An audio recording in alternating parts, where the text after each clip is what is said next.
ধর্ম মন্ত্রণালয় মিলে আমরা হজ ব্যবস্থাপনাটা সম্পন্ন করে থাকি।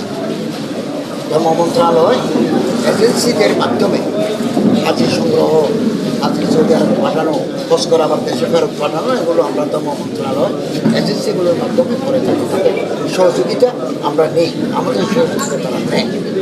এখন আগামী দিনে যদি কোনো এজেন্সির অবহেলার কারণে, অদক্ষতার কারণে আমরা সবসময় আমাদের মন্ত্রণালয় থেকে ভার্চুয়ালি ওনাদের সাথে আমাদের কথা, আমাদের প্রতিটা এজেন্সির নাম আমাদের এখানে রেকর্ড আছে।